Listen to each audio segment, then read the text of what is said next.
Hi, I'm Felipe Cortes, and this is Weekender Live. The past week, we've been watching the unfolding of what has happened in Florida. It really looks like the news can't wait to cover up what's been going on because they can't stand the fact that it looks like we can do better reporting ourselves just by knowing the facts than them. I'm not really sure on the scope on this one because it seems so much like something we've already seen. And if you just joined us, thank you. I want to appreciate you caring and watching. It really seems like what happened in Florida was more than just a setup. It really looks like the police or someone in the FBI kind of knew what was going on and knew that it was going to happen and went ahead and just let it happen.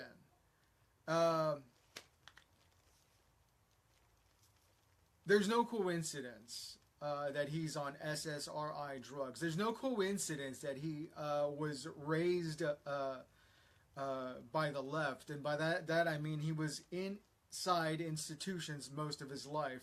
He had massive behavioral problems. I'm guessing due to the SSRI antidepressant medication that they handed out to him like Pez. I don't want to get too deep into my personal life because I'm new to this, to you probably. And I don't want to get into what my friends are like or what my friends used to be, but I've had too many friends turn around and become someone else after antidepressant medication. And yes, I've had enough friends to say probably the main strains, all of them.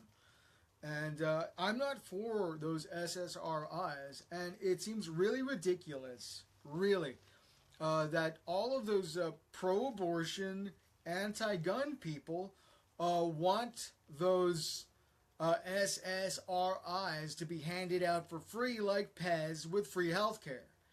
It's ridiculous. Those SSRIs are having a massively destructive effect on the individuals who are consuming them.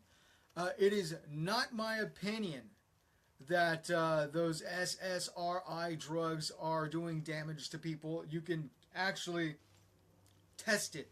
Those brains are being damaged, and they're having severe effects. I mean, if you really wanted to blame the past shootings on something, you should blame it on those SSRI drugs. They really cause violence through the withdrawal stage. So when you're off of them, as soon as you come off, you start going through what's called withdrawals. And as soon as he loses control of those withdrawals is when the patient goes nuts. Mostly men go through this. There's no accident. This looks engineered. It really does. It's not just a surface look.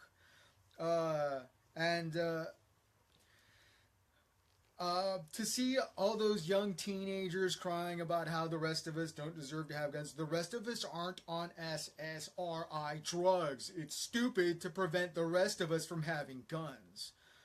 Mostly because the rest of us want guns to keep people like him who might be walking dangerous away from our families and those we care about. I don't really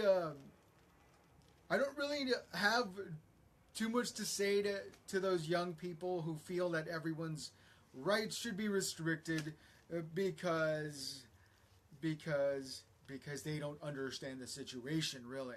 So, when I was young, I said really, just, I would say very street, very ghetto things about people who were against guns. I don't think I need to repeat myself, mostly because I'm old right now. I may not look it because of the lighting or... Okay, I eat a lot of good, healthy food. I may not look my age, but I know for a fact that nobody likes an old, like, shit talker. I shouldn't say these things. Someone who's good at it, at just being rampantly insulting. I don't need to be that anymore. I'm not a young man, and that's not as cute and sexy. I know that. I'm the old guy now who's trying to present some real facts. If you really want to reduce gun violence at school, and this is something that I've been saying since the 90s, when gun violence was out of hand, and every idiot with baggy pants and a white shirt thought he was Scarface or Al Capone or something. Okay. I'm pretty much sick of these idiots who think they can bully people. And I've been sick of them since I was a teenager myself. So, seeing that these mass shooters are I mean, they look easier to control than the guys that were, claiming real gangster stuff, not too many blocks from where I live. So I don't really resonate too much with people saying less guns.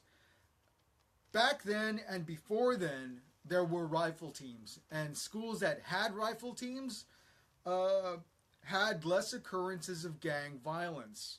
In fact, rifle teams were removed from really nice neighborhoods after they noticed that gangs were breaking out into shooting sprees all over the major metropolitan area. So I got to see that. I have clear memories of people, I want to say 3 or 4 miles east of here, who would ride around in some very nice Toyota trucks. Back then they were smaller. With gun racks and Confederate flags to hang out with people who were probably half Mexican in Whittier. And they seemed cool, and they didn't seem crazy back then, and I don't really... I'm not shocked when people, display a knowledge or an appreciation for heritage and for self-defense. It's never been an issue for me. A lot of tourists and a lot of people from other countries who come here and come in after they've been indoctrinated by some weird leftist organization like Mecha or La Raza or La Reconquista. And they hate all flags that ain't Mexican. So it's like, yeah, I can see how it's easy to throw around that, oh, that's a racist flag, or guns are bad and we're good. Yeah, that's garbage. I don't believe any of that, mostly because history doesn't have anything to support it. The last really big gun-free government was Nazi Germany. I mean, to me, all those people threatening to grab everyone's guns sound more like Nazis to me than people being proud of being from the South. So I'm really I really am disturbed by the amount of people who hate guns and who blame the NRA, who blame the president, who blame anybody that disagrees with them, while they sit on their hands and refuse to look up SSRI drugs. They refuse to look up the connections between the past mass shootings and those SSRI drugs. The other thing that I'm noticing is what a lot of people are noticing it, that there's a ridiculous amount of lying on the number of mass shootings this year. This is 2018. There have been 3 mass shootings. And the media will tell you that we've had like 17 or 18. Yeah, they're lying. Okay, they're creating a hysteria. Okay, when it was only a few gangs shooting people up because they wore a different color t-shirt, everyone made it look like it was this huge national thing. And it started out very small, and there's records to prove that it started out over a jacket. So as much as the media would like to hype this up to leave us unarmed, waiting for a takeover from just about anybody, and my guess is NATO, no,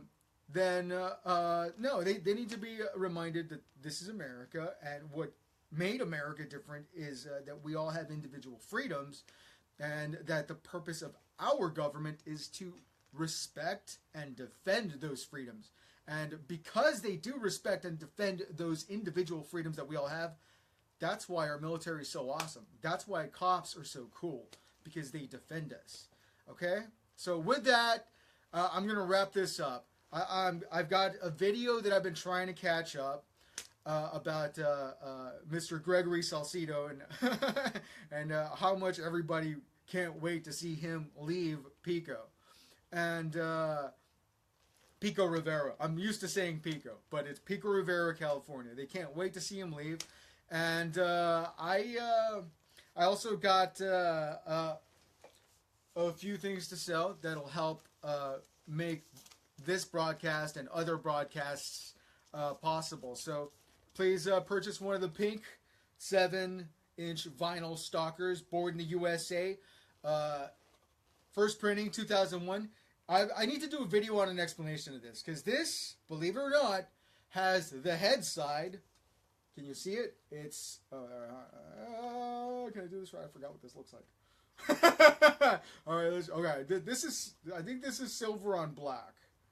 And this one, side, tails, where is that, heads? No, I got it wrong. Okay, so this is the heads. The heads is, I think that looks right. Yeah, that's it. Heads. All right. I'm trying not to touch it so that whoever buys it gets a nice clean copy. All right. The heads is black on silver. Okay? And the tails is silver on black. This has heads. This has tails. It didn't need an explanation back then. It probably needs one now, so I'll do a video for it. And I'll get into that later.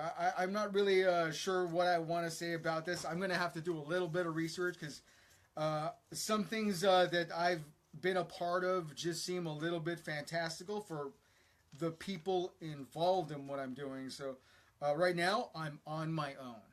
And right now, I kind of need this to prove stuff, because and I'm not even that cool, man. I'm just a regular guy from Whittier. Okay, so I have that one at it's selling at most places for $7 or $5. You can get it for $4.50 from me. You can get this 4-song homemade, home printed CD. There's very few of these. Bare and Beautiful from Pocket Jukebox for $2, 4 songs. Or you can get this single from Pocket Jukebox called The Pass Identifier, all 2 songs for $2. And I also have the Lobo script. This is probably for people who are interested in making movies. If you're interested in a WGA registered script of the DC Comics Warner Brothers hero named Lobo, I've got it right here. And it can be yours for a very good price, actually.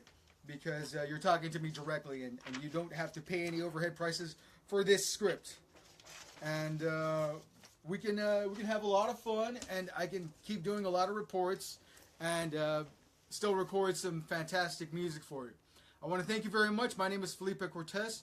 This is Weekender Live, and buy a Sounds of Chaos guitar.